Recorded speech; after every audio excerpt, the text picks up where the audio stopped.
Hello, children. Hope all of you are doing great. I'm Sukanya teacher, and today we will start with our first lesson of English, that is Unit 1.1, Past, Present, Future by Emily Bronte.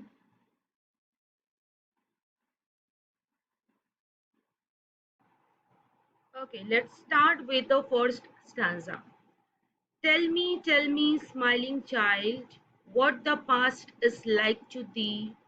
An autumn evening, soft and mild, with a wind that sighs mournfully.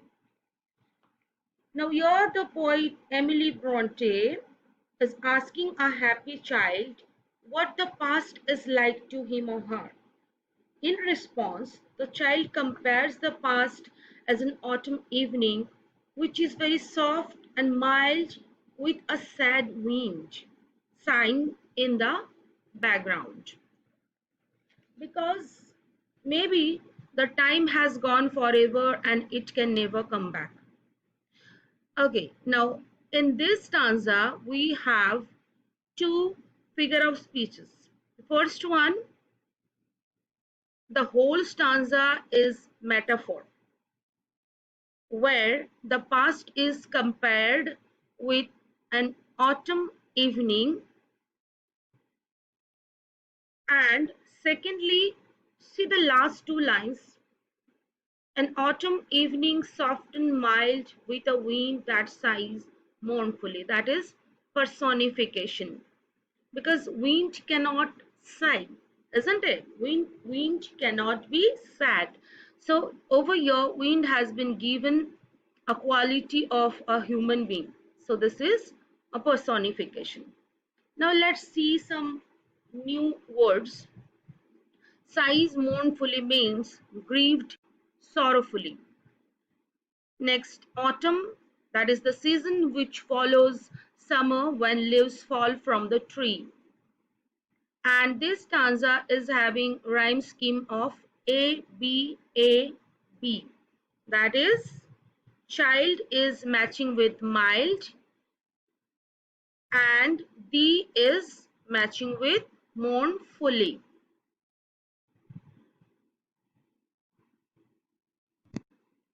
Now the second stanza.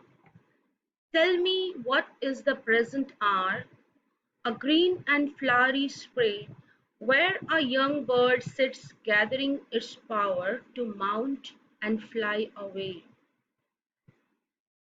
In the second stanza, the poet is again asking the child that what is the present hour like to him or her.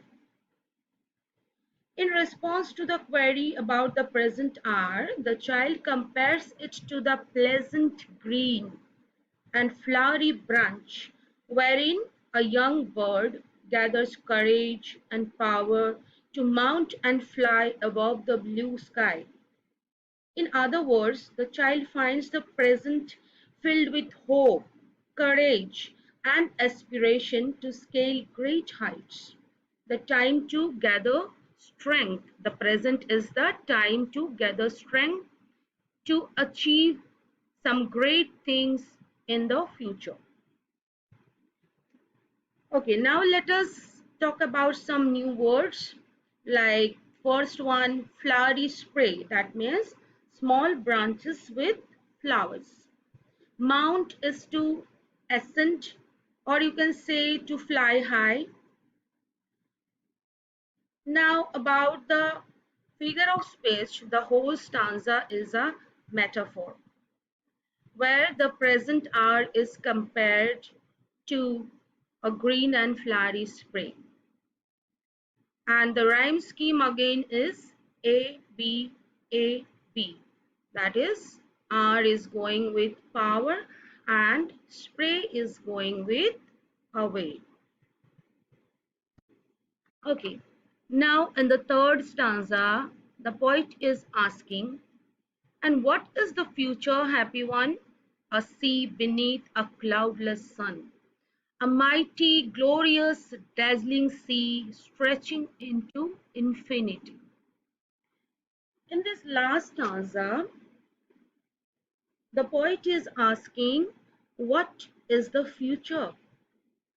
On being asked about the future, the child compares it with a sea under a cloudless sun. That is, the future is very clear to him. A sea which is mighty, glorious, dazzling, and never ending. That is, the scope is never ending. What you can achieve is never ending.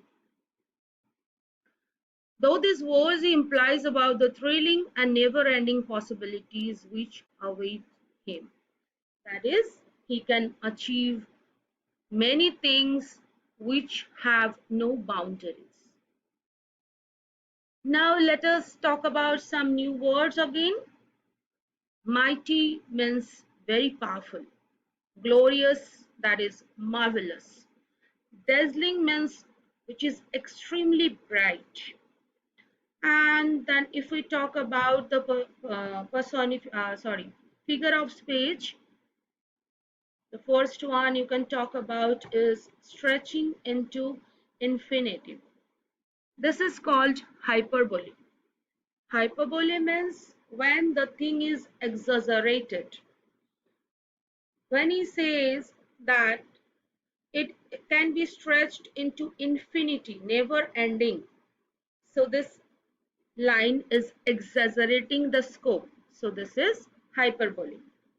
Next, again, the whole stanza is a metaphor where the future is compared to a sea beneath a cloudless sun, a mighty, glorious, dazzling sea stretching into infinity. Here the rhyme scheme is A A B B. That is one, sun, and C, infinity.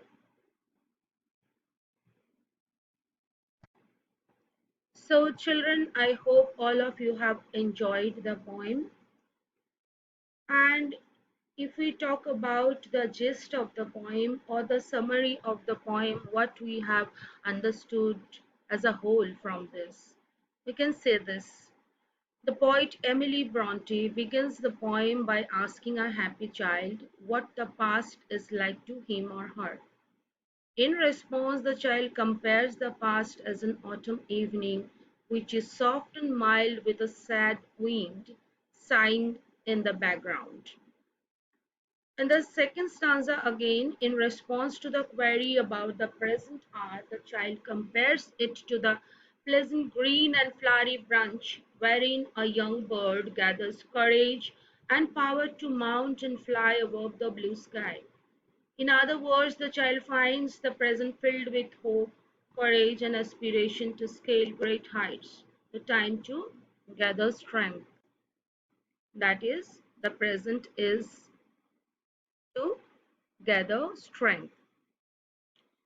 In our last stanza, we can see again the poet is asking about the future. On being asked about the future, the child compares it with a sea under a cloudless sun.